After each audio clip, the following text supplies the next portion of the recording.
नमस्कार दोस्तों, welcome to उड़ान ऑफ सक्सेस। आज हम चक्रवृद्धि ब्याज का थर्ड पार्ट डिस्कस करेंगे। इसमें आज हम समझेंगे कि किस तरह से जब हमें कंप्लीट ईयर न देकर कोई दिन और दे दिए जाएं तब उस टाइप के क्वेश्चन हम किस तरह से सॉल्व करते हैं। इससे पहले हम 2 पार्ट डिस्कस कर चुके हैं।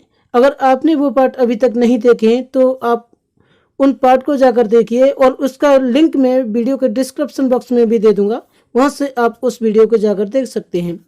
तो बने रहिए वीडियो के अंत तक। लेकिन वीडियो शुरू करने से पहले अगर आपने अभी तक हमारे चैनल को सब्सक्राइब नहीं किया है तो please subscribe the channel and press the bell icon. देखते हैं फर्स्ट क्वेश्चन। देखो, फर्स्ट क्वेश्चन बोला गया है कि मूलधन दिया गया है आपको 10,800 रुपये और रेट ऑफ इंटरेस्ट यानी दर दी गई है आपको 16/3% और टाइम दिया गया है 2 वर्ष 73 दिन। CI यानी कंपाउंड इंटरेस्ट चक्रवृद्धि ब्याज पूछा गया है कि कितना होगा। तो आप किस तरह से करेंगे इस टाइप के क्वेश्चन को। देखो, यहाँ पर देखा कि दिया क्या गया है कि आपको टाइम दिया गया है 2 साल 73 दिन, यानी हमें 3 साल भी पूरे नहीं दिए और 2 साल भी पूरे नहीं है, यानी बीच में दिन दे दिए। तो अब क्या करोगे इस टाइप के क्वेश्चन में कि देखो, हमें करना क्या है कि पूरे 3 साल कंसिडर कर लो। ये 2 साल तो कंप्लीट है ही हमारे, लेकिन 73 दिन ऊपर है तो इससे भी हम पूरा 1 साल का निकाल लेते हैं। तो देखो किस तरह से करेंगे कि हमें टाइम कितना हो जाएगा। टाइम 3 साल का हो जाएगा। टाइम कितना हो जाएगा 3 ईयर, क्योंकि हम 3 साल कंसीडर करके चल रहे हैं तो टाइम 3 ईयर हो गया। अब देखो, लेकिन इसमें रेट ऑफ इंटरेस्ट जो 16/2/3 है, इसका फ्रैक्शन निकालें तो फ्रैक्शन क्या मिलेगा हमें 1/6 मिलेगा। अब 1/6 मिलेगा तो इसका मतलब क्या, जो बेस वैल्यू होती थी यानी अपॉन में जो वैल्यू होती थी हम उसका क्यूब करेंगे। यहाँ टाइम अगर 2 साल होता तो हम इसका स्क्वायर करते और क्यूब 3 है तो क्यूब करेंगे। तो इसका मतलब क्या हुआ, 6 का क्यूब करेंगे तो हमें क्या मिलेगा 216। अब 216 मिलेगा तो इससे हम 3 साल में कन्वर्ट करेंगे। अब यहाँ पे पहले साल का होगा, यहाँ पे सेकंड ईयर का और ये थर्ड ईयर का। अब देखो, पहले साल का मतलब 1/6 निकालेंगे। 1/6 निकालेंगे तो ये क्या मिलेगा हमें, यहाँ पे 36 मिलेगा। ये 36 मिला। सिमिलरली यहाँ पे भी 36 हो जाएगा और ये थर्ड ईयर का भी 36 हो जाएगा। अब देखो, अब करना क्या है कि हमें पहले साल में जो हमने इंटरेस्ट दिया था 36, अब इस पे इंटरेस्ट लगेगा सेकंड ईयर में, तो यहाँ पर ये 36 पे इंटरेस्ट लगेगा तो ये हमें कितना मिलेगा, यहाँ पे 6 हो जाएगा। 6 हो जाएगा यानी 1/6 लगेगा। इस पर भी 1/6 लगेगा। अब देखो, यहाँ पे हमारा लगेगा थर्ड ईयर में दूसरे साल पे जो इंटरेस्ट लगा था, यहाँ पे 6 हो जाएगा और इसका यहाँ पे भी लगेगा तो ये 6 हो जाएगा, ये 6 हो जाएगा और इस ब्याज पे भी यहाँ पे ब्याज लगेगा तो यहाँ पे ये कितना हो जाएगा 1 हो जाएगा। यही तो बना हमारा, ये 1 हो गया। अब देखो, हमें तीसरे साल का देखो, 2 साल तो हमें कंप्लीट दिए गए हैं। जो 2 साल हैं जो ये तो हमारा कंप्लीट है। 2 साल तक का तो निकाल नहीं था क्योंकि 2 साल हमारे कंप्लीट थे, लेकिन तीसरे साल में हमें 73 दिन का निकालना था और हमने निकाला है पूरे साल का। तो क्या करेंगे, यहां से कितना हो जाएगा, दिन कितने हैं हमारे तीसरे साल के 73 दिन है। 73 दिन है और लेकिन दिन कितने होते हैं 365, यानी एक साल में 365 दिन होते हैं और हमें 365 दिन का निकाला है, लेकिन हमें चाहिए कितने का 73 का, यानी 73 दिन का। तो 73 दिन यानी 73/65 कर देंगे। अब देखो, यहाँ पे करना क्या है कि अपॉन मल्टीप्लाई कितना कर देंगे, इन सबको ऐड कर देंगे। थर्ड ईयर में जितना भी इंटरेस्ट लिया वो हम सब ऐड कर लेंगे तो ये कितना हो जाएगा 49 हो जाएगा और इसको मल्टीप्लाई कर देंगे 49 और ये 73 से 65 को क्रॉस करोगे तो ये 5 टाइम्स हो जाएगा और 5 से 49 को अगर काटोगे तो ये आपको मिलेगा 5 9 जा 49 यानी 9.8 मिलेगा। अब देखो, यहां से करना क्या है, अब हमारा इंटरेस्ट कितना हो जाएगा CI यानी कंपाउंड इंटरेस्ट कितना बनेगा। अब यहां से देखो कि ये पहले साल का 36, सेकंड ईयर का 36 और ये वाला 6, सेकंड ईयर में 6 ये और ये थर्ड ईयर का जो हमने निकाला है अभी ये वाला, अगर हम इन सब को ऐड कर दें तो हमें इसका इंटरेस्ट मिल जाएगा, यानी कि 36 प्लस 36 प्लस 6 प्लस 9.8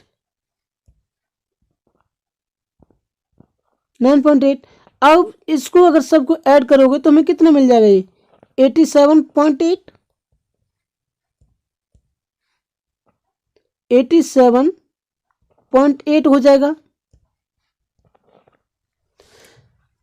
लेकिन अब आपको एक चीज का और ध्यान देना है कि ये हमारा मूलधन होता था, ये 216 है, 216 यूनिट ये हमारा मूलधन है, लेकिन क्वेश्चन में हमें ये 10,800 के इक्वल दिया गया है। तो अगर हम ये इसके इक्वल कर दें, यानी 10,800 के इक्वल है 216 यूनिट, तो यहाँ से हमें 1 यूनिट की वैल्यू मिल जाएगी। अब 1 यूनिट की वैल्यू कितनी मिलेगी हमें, 50, यानी 1 यूनिट की वैल्यू कितनी है, 50 रुपये। 1 यूनिट की वैल्यू हमें 50 रुपये मिल गई, तो क्या हम इसका कंपाउंड इंटरेस्ट बता सकते हैं, बिल्कुल 87 का मल्टीप्लाई कर देंगे अब, यानी 87.8 मल्टीप्लाई 50 कर देंगे। अगर मल्टीप्लाई 50 कर देंगे तो ये आपको क्या मिल जाएगा, ये मिलेगा 4390, यानी 4,390 रुपये, और यही इस क्वेश्चन का आंसर हो जाएगा। देखते हैं नेक्स्ट क्वेश्चन। तो नेक्स्ट क्वेश्चन में बोला गया है कि अब 225 रुपये का कोई धन 2 वर्ष में 256 रुपये हो जाता है, तो दर बताओ। अब देखो इस टाइप के क्वेश्चन में क्या करोगे, सिंपल सा, जब भी आपको यहाँ पे 2 साल लिखा हो, आपको कुछ नहीं, सिंपल इसका स्क्वायर रूट निकाल दो, इन दोनों का स्क्वायर रूट निकाल दो, और आपको इनका रेशियो जो मिलेगा वहां से क्या होगा, जो प्रिंसिपल है और अमाउंट है उसका रेशियो मिल जाएगा। तो यहां से क्या करोगे कि 225 यानी 225 का रेशियो निकाल दो, किससे, 256 से, 256 से रेशियो निकालोगे तो ये क्या है, अब इनका स्क्वायर रूट निकाल दो, स्क्वायर रूट निकालोगे तो 225 का स्क्वायर रूट क्या होता है, 15 होता है। अब 15 हो गया, ये 15 हो गया, तो यहां से 256 किसका स्क्वायर होता है, 16 का। अब यहां से हमें क्या मिला, मतलब हमें प्रिंसिपल और अमाउंट का रेशियो मिल गया, यानी कहने का मतलब ये हुआ कि 15 रुपए से कोई वैल्यू 16 रुपए हो जाती है, 15 रुपए से बढ़कर 16 रुपए हो जाती है। तो कितने बढ़ा, एक यूनिट बढ़ी, कितने पर बढ़ी, 15 रुपए पर, और मल्टीप्लाई कर दो कितना, 100, क्योंकि परसेंट में हमें निकालना है, तो यानी रेट ऑफ इंटरेस्ट हमें आर निकालना था ना ये, तो ये कितना हो गया, 5 से इसे करोगे 3 और 100 को करोगे 20, यानी 20/3 हो गया। तो ये क्या मिला हमें, यहां से मिलेगा 2/3%, और यही इस क्वेश्चन का आंसर हो जाएगा। देखते हैं नेक्स्ट क्वेश्चन। देखो यहाँ पे 2 साल का दिया था, अगर 3 साल का दिया होता तो आप क्यों कर देते। देखते हैं नेक्स्ट क्वेश्चन में कि किस तरह से करेंगे इस टाइप के क्वेश्चन को। देखो यदि कोई धन 3 वर्ष में अपने आप का 8 गुना हो जाता है तो दर बताओ। अब दर बताना है तो क्या हो जाएगा, देखो यहां से मतलब यहाँ पे कोई वैल्यू थी, कोई धन था 1 रुपए का, कहीं 1 यूनिट वैल्यू थी, और वो कितना हो गया बढ़कर 8 हो गया, लेकिन कितने साल में, 3 साल में, 3 साल में हुआ है ना। तो इसका मतलब क्या हुआ, वो ये कह रहा है कि 3 साल का जब भी आपको ये दिया जाए तो इनका सिंपल सा क्या करोगे कि क्यूब रूट निकाल दो, और आपको प्रिंसिपल और अमाउंट का रेशियो मिल जाएगा, यानी कि 1:8 है। तो यानी इसका मतलब क्या, इनका अगर आप क्यूब रूट निकाल दोगे, क्यूब रूट, तो कितना मिलेगा, यहां से 1 का क्यूब रूट क्या होगा, 1 होगा, और यहां पर 8 का कितना हो जाएगा, 2, 8 का 2 हो जाएगा। तो अब ये देखो यहां से क्या दिखा हमें यहाँ से देखने को मिला कि कोई वैल्यू हमारी 1 रुपये की थी पहले, और वो 1 रुपये से कितनी होगी, 2 रुपये, तो कितनी बढ़ी, 1 रुपये बढ़ी। बताओ 1 रुपये बढ़ी, लेकिन कितने पे बढ़ी 1 रुपया, 1 रुपये पर, 1 रुपये पे। अब इसको हमें परसेंट निकालना है तो मल्टीप्लाई कर देंगे 100 से, तो इक्वल टू हमें क्या मिल गया, 100%। और यही इस क्वेश्चन का आंसर है, यानी हमें आर कितना मिल गया, यानी रेट ऑफ इंटरेस्ट 100%, और यही इस क्वेश्चन का आंसर हो जाएगा।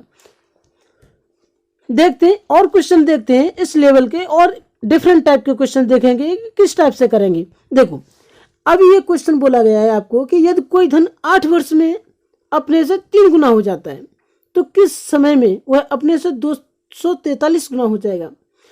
अब इस टाइप के क्वेश्चन को कैसे सोल्व करोगे। देखो अगर मान लो कोई धन था हमारा, यहाँ पे पी था कोई, यानी एक वैल्यू थी कोई, हमारा कितना 1 था, कोई 1 था, और ये कितना 3 गुना हो रहा है, यानी 3 गुना हो गया ये कितना, कितने टाइम में, 8 साल में 3 गुना हो गया। अब अगले 8 साल में ये फिर से 3 गुना हो जाएगा, यानी 3 से कितना हो जाएगा, 9 हो जाएगा, 3 तक का 9, और अगले फिर 8 साल बढ़ेगा, अगले 8 साल में कितना, इसका 3 गुना यानी 27 हो जाएगा, और इसके अगले 8 साल में कितना, फिर से ये 81 हो जाएगा, इसका 3 गुना, और इसके अगले 8 साल में फिर से ये कितना हो जाएगा, 243 हो जाएगा। यानी कि हमें मतलब क्या हुआ कि हर बार ये 3 गुना होता जा रहा है अगले 8 साल में। तो ये टाइम बताना है कितना, किस समय में हो जाएगा। अब देखो यहाँ पर तो एक वैल्यू छोटी थी इसलिए हमने इस टाइप से कर लिया, जब डिफरेंट वैल्यू होगी, एक बड़ी वैल्यू दी जाएगी, तब आप किस तरह से सॉल्व करेंगे। पहले इसका काउंट कर लेते हैं, कितना, ये 8 + 8 + 8 और +8, यानी ये कितने 5 टाइम्स था, और हमें वैल्यू कितना मिल गया, ये 40 साल, 40 वर्ष हो गया, और यही इस क्वेश्चन का आंसर हो जाएगा। लेकिन जब हमें एक बड़ी वैल्यू दी जाएगी तो किस तरह से करेंगे। देखो यहां से क्या मिला हमें कि 1 यूनिट में, यहां से क्या मिला कि एक बार में कितना बढ़ रहा था, 1 यूनिट की वैल्यू कितनी, 8 वर्ष है, 8 वर्ष है, यानी एक बार में 3 गुना हो रहा है, तो उसकी वैल्यू कितनी मिल रही है हमें, 8 साल मिल रही है। लेकिन अब हमें करना क्या है, बोला कितना गया यहाँ पे, 243 गुना कितने टाइम में हो जाएगा। तो हम क्या करेंगे कि 243 को 3 की पावर में कन्वर्ट कर देंगे, कि 3 की पावर कितनी बनेगी इसमें, तो 3 की पावर बनेगी इसमें 5, 3 की पावर 5 बनेगी इसमें, क्योंकि देखो यहाँ से 1 2 3 4 5 है ना, 5 पावर बन जाएंगी। तो अब देखो करेंगे क्या कि जो इसकी पावर है कितनी 5 है, इसका मल्टीप्लाई हम कितने साल, जो ईयर का टाइम दिया गया है ना हमें, उससे कर देंगे, यानी 8 × 5 अगर हम कर दें तो हमें ये क्या मिल जाएगा, 40 साल, 40 वर्ष मिल जाएगा। और यही इस क्वेश्चन का आंसर था। यानी मैंने आपको दोनों तरीके से बता दिया कि देखो अगर हम एक्सपेंडेड फॉर्म यानी बेसिक तरीके से समझें तो कैसे होगा। यहाँ से हमने क्या देखा कि देखो 8 साल बढ़ रहा, 8 साल में कितना 3 गुना हुआ, फिर से 8 साल में इसका 3 गुना हो गया, फिर से अगले 8 साल में इसका 3 गुना हो गया, और अगले 8 साल में इसका 3 गुना, इसी टाइप से बढ़ता जा रहा है। तो हमने इन सब को ऐड कर दिया, कितना टाइम आया, 40 साल। लेकिन जब एक वैल्यू और बड़ी दी जाती तब ऐसे थोड़ी नहीं करते रहेंगे, तब हम शॉर्ट तरीके से बहुत ही जल्दी उसका आंसर फाइंड करना होगा। तो कैसे करेंगे कि हमें टाइम निकाला, टाइम का डिफरेंस कितना आ रहा हमारा 8 साल, यानी एक बार में 8 साल का डिफरेंस हो रहा है। अब हमने देखा कि ये 243 था, ये 3 के पावर के टर्म में इसको कन्वर्ट कर दो, यानी 3 गुना हो रहा है ना हर बार, तो 3 की पावर के टर्म में इसको कन्वर्ट कर दो। तो अब 3 की पावर कितना 5 बनेगा, ये 3 की पावर 5 कर दें तो हमारा 243 आ जाएगा, यानी 3 × ऐसे 5 बार कर दें तो हमें कितना मिल जाएगा, 243 मिल जाएगा। और यहाँ से जो हमारा पावर आया था उसका और ये ईयर है जो टाइम दिया गया है, इन दोनों को मल्टीप्लाई करने पर हमें यहाँ से टोटल टाइम मिल जाएगा। आई होप ये चीज़ें आपको क्लियर हो गई होंगी। देखते हैं नेक्स्ट क्वेश्चन। नेक्स्ट क्वेश्चन में बोला गया है कि अगर कोई धन 5 वर्ष में 4,000 रुपये और 10 वर्ष में 6,000 रुपये हो जाता है तो मूलधन बताओ। अब देखो इस टाइप के क्वेश्चन को कैसे सॉल्व करोगे। अब मान लो कि मूलधन क्या आपका पी है, आपके पास पी मूलधन था यानी प्रिंसिपल, इसलिए पी ले लिया। आप एक्स भी ले सकते हैं, कुछ भी ले सकते हैं, डजेंट मैटर, कोई भी वेरिएबल ले सकते हैं। यहाँ से कोई फिक्स नहीं है कि पी ही लेंगे, कुछ भी वेरिएबल ले सकते हैं। अब देखो यहाँ से हमारा पी था यानी कोई वेरिएबल, हमारा पहले अमाउंट कितना, मूलधन क्या था, प्रिंसिपल पी था। अब यहाँ से कितना हो गया, ये 4,000 रुपये हो गया, लेकिन कितने साल में, 5 साल में। 5 साल में ये 4,000 रुपये हो गया, लेकिन अगले 5 साल में, अगले 5 साल में ये 4,000 से कितना हो गया, 6,000 रुपये हो गया। अब यहाँ से हमने एक चीज तो देखा क्या, कि यहाँ से देखो ये प्रिंसिपल था, इस पे कोई भी एक इंटरेस्ट लगाता, एक सर्टेन इंटरेस्ट लगाता, उसके बाद ये 4,000 रुपये हुआ था। अब देखो इस पे जो कोई ब्याज लगेगा, कुछ भी ब्याज लगेगा, उसके बाद ये 6,000 रुपये हो रहा है। तो मतलब यहाँ से एक चीज समझ में आई कि इस 6,000 रुपये के लिए ये 4,000 रुपये प्रिंसिपल की तरह से काम करेगा, यानी मूलधन की तरह से काम करेगा। मूलधन होगा इसके लिए 6,000 रुपये के लिए 4,000 मूलधन बन जाएगा। ऐसे ही जो 4,000 के लिए ये पी था, ये मूलधन था। तो अब देखो इन दोनों का यानी पी का रेशियो 4,000 में जितना होगा उतना ये 4,000 का 6,000 में रेशियो है, इन दोनों का रेशियो बराबर होगा यानी अनुपात बराबर होगा। तब यहाँ से हम कैसे कर सकते हैं कि अगर यहाँ से हम 4,000 रेशियो 6,000 निकालें तो हमें क्या मिला, 3 जीरो से 3 जीरो काट दोगे, 2 से डिवाइड करने पर हमें क्या मिलेगा, ये 2:3, 2:3 मिला। अब 2:3 मिला, इसका मतलब क्या होगा, देखो 2:3 मिला यानी 2 और 2 की वैल्यू हमारी 4,000 की इक्वल थी और 3 की वैल्यू कितनी हो गई, 6,000 की इक्वल, यानी 1 यूनिट यहाँ से हमें 2,000 के बराबर मिला। तो 2,000 का मल्टीप्लाई किया 3 में, हमें 6,000 मिल गया।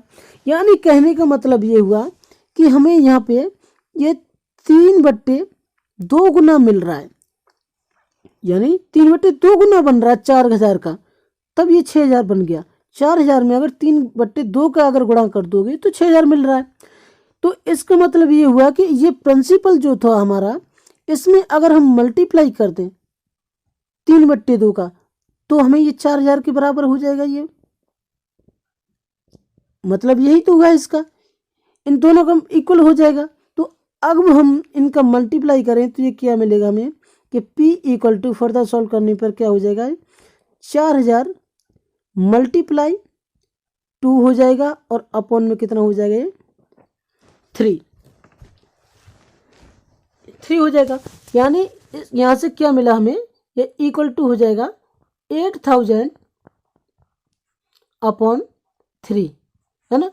और यहाँ से ये क्या हो जाएगा, 3 2 जा 6 और कितना, ये 2 बचेगा यानी 6, फिर से 6 हो जाएगा और ये 6 पॉइंट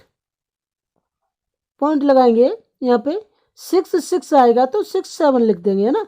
और यही इस क्वेश्चन का आंसर हो जाएगा, यानी 2,666 रुपये 67 पैसे, ये इस क्वेश्चन का आंसर हो जाएगा। और यही मूलधन था हमारा। देखते हैं नेक्स्ट क्वेश्चन। देखो नेक्स्ट क्वेश्चन क्या बोला गया है कि देखो वहां पे पिछली बार हमने देखा कि उसमें टाइम सेम था, लेकिन इसमें टाइम डिफरेंट दे दिया कि अगर कोई धन 2 साल में 27 रुपये यानी 2,700 रुपये हो जाता है और 5 साल में 64 रुपये यानी 6,400 रुपये हो जाता है, तो मूलधन बताओ। अब देखो यहाँ एक समस्या है क्या, कि यहाँ पर टाइम आपको डिफरेंट दिया गया है, यहाँ 2 साल और 5 साल का ये टाइम डिफरेंट दिया गया है, लेकिन वहां तो सेम था, 5-5 साल था दोनों का। तब क्या करेंगे ऐसी कंडीशन में, यहाँ पर आपको देखना है कि ये टाइम जो है इनका हम डिफरेंस निकालेंगे और जितना डिफरेंस निकलेगा, अगर इसका 3 डिफरेंस आएगा तो हम क्यूब रूट करेंगे और 2 डिफरेंस आता तो हम सिंपल करते हैं उसी प्रोसेस से। तो अब यहाँ से हमारा क्या हो जाएगा कि ये क्या है, 27 2700 और ये कितना है 6400। अब 2 जीरो से ये 2 जीरो क्रॉस मार दोगे तो ये क्या मिला हमें 27:64। अब हमें क्या करना है, इनका क्यूब रूट निकाल दोगे। अब क्यूब रूट निकालोगे तो हमें प्रिंसिपल और अमाउंट का रेशियो मिल जाएगा। तो यहाँ से देखो 27 का क्यूब रूट क्या होता है 3 होता है, 3 होता है। और यहाँ से 64 का क्यूब रूट क्या होता है 4। 3:4 का रेशियो मिल गया हमें। अब देखो 3:4 का रेशियो तो मिल गया, लेकिन अब इसका मतलब क्या हुआ, इसका मतलब ये हुआ कि हमारा प्रिंसिपल 3 रुपये था और ये इंटरेस्ट लगने के बाद में 4 रुपये बन गया। तो कितना % ब्याज लगा होगा इस पर। तो यहाँ से देखो जब हमारा 3 रुपये से 4 रुपये हो रहा है तो यानी कितना बढ़ा 1 यूनिट। कितने पे 3 रुपये पर। 4 नहीं लिखेंगे, आपको ये गलती नहीं करनी है। 4 तो बाद में हुआ है, 3 नहीं हुआ। तो 3 से 4 हुआ है, 4 पहले नहीं था, इसलिए हम अपॉन में 3 लिखेंगे ना कि 4। ये आपको गलती नहीं करनी है। और इनटू अगर हम 100 कर देंगे, % के टर्म में निकालना है, तो हमें क्या मिल जाएगा यहाँ से, ये मिल जाएगा 33 1/3%। लेकिन पूछा क्या है कि मूलधन बताओ। अब देखो ये % मिल गया हमें, अगर हम इसका फ्रैक्शन निकालें तो फ्रैक्शन क्या मिलेगा हमें 1/3, यानी 33 से 1/3 का अगर हम फ्रैक्शन निकालें तो हमें क्या मिल गया 1/3 मिलता है। तो अब इसको अगर हम देखो 2 साल का था तो 2 साल के टर्म में अगर निकालेंगे, 2 साल में ये कितना हो रहा था 2700 रुपये। तो अगर इसके टर्म में निकालें तो क्या करेंगे, 2 साल का है तो 3 का स्क्वायर कर देंगे, वही तो करते थे। तो यानी अगर उस मेथड से भी ना करें तो दूसरे मेथड से देख लेते हैं कि इसका मतलब क्या है कि 3 रुपये की कोई वैल्यू है और उस पर ये 1 रुपया बढ़ गई तो ये कितनी हो जाएगी 4 रुपये हो जाएगी। यानी कि हमारा पहले साल में क्या था कि ये 3 रुपये की कोई वैल्यू थी और ये 1 रुपया बढ़कर कितनी हो गई 4 रुपये। सिमिलरली दूसरे साल में भी वही रहेगा, दूसरे साल में भी 3 से कितनी हो गई 4। तो अब ये देखो कि पहले साल का इनका मल्टीप्लाई करो, ये कितना हो गया 9 और ये कितना मिल जाएगा 16। लेकिन अब ये 9 जो है ना ये आपका प्रिंसिपल है, तो यही तो प्रिंसिपल है आपका 9 यूनिट। और ये अमाउंट था 2700, यानी 2700 रुपये जो था 2 साल के इंटरेस्ट के बाद में हुआ था इतना। तो ये क्या हो गया 16 यूनिट के बराबर वैल्यू हो जाएगी इसकी, कितनी 2700 यहाँ से हो जाएगी। यानी कि हमें अमाउंट मिल, यहाँ से अमाउंट की वैल्यू मिल गई। अब यहाँ से क्या प्रिंसिपल की बता सकते हैं, यानी 1 यूनिट के इक्वल टू क्या हो जाएगा, यहाँ से देखो कि 2700 मल्टीप्लाई 9 कर देंगे क्योंकि 9 यूनिट की चाहिए और ये अपॉन में कितना 16 है। इसका करेंगे तो ये हमें वैल्यू क्या मिल जाएगी, ये इधर लिख देते हैं, ये वैल्यू कितनी हो जाएगी 1518.75।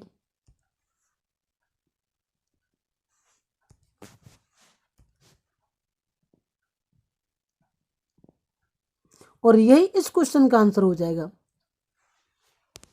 आई होप ये भी बहुत अच्छे से क्लियर हुआ होगा। देखते हैं नेक्स्ट क्वेश्चन। देखो नेक्स्ट क्वेश्चन में क्या बोला गया है कि किसी धन पे 2 वर्ष का SI व CI क्रम से 300 और 315 रुपये है, तो मूलधन व दर बताओ। अब देखो यहाँ पर आपको एक चीज ध्यान देनी है कि अब तक हम क्या देखते थे कि 2 साल के में क्या करते थे कि जैसे यहाँ पे अभी ये कोई प्रिंसिपल होता था, यहाँ पे ये कोई प्रिंसिपल होता था और क्या करते थे पहले साल का और ये सेकेंड ईयर का ऐसे निकालते थे, यही तो करते थे। तो अब ये बताओ सिंपल इंटरेस्ट 2 साल का 300 रुपये है तो 1 साल का कितना हो जाएगा, 2 से डिवाइड कर दोगे 150 रुपये हो जाएगा, यानी 150 रुपये हो जाएगा। पहले साल का दूसरे साल का भी 150 रुपये हो जाएगा। है ना, 150 रुपये हो जाएगा। अब देखो, लेकिन हम अब तक क्या करते थे, जो कंपाउंड इंटरेस्ट निकालते थे तो पहले साल का जो इंटरेस्ट होता था इस पे भी सेकंड ईयर में इंटरेस्ट लगता था, तभी तो कंपाउंड इंटरेस्ट होता था। तो अब देखो इसमें बोला गया कि 315 रुपये क्या है हमारा कंपाउंड इंटरेस्ट, तो यानी 315। अब इन दोनों को ऐड करो तो ये तो 300 हो रहा है, कितना ज़्यादा है 15। अब इसका मतलब क्या हुआ कि हमारा इस पे यानी 150 रुपये पे भी जो परसेंट लगा होगा उसके बाद ही तो ये 15 रुपये बना। यानी कहने का मतलब ये हुआ कि हमारा जो 15 रुपये ये बना है कितने पर, 150 रुपये पर। 150 रुपये पे इंटरेस्ट लगने के बाद 15 रुपये मिला हमें। तो अब इसका अगर हम परसेंट निकालें तो ये क्या मिल जाएगा हमें, एक जीरो से ये जीरो काट दो, 15 से 15 कट गया, और ये कितना मिल गया 10%। 10% मिल गया, और यही क्या हो गया, दर हो गई। अब बोला गया है कि मूलधन बताओ, मूलधन बताओ, तो मूलधन क्या हो जाएगा। अब ये बताओ कि आपको एक बात देखनी है कि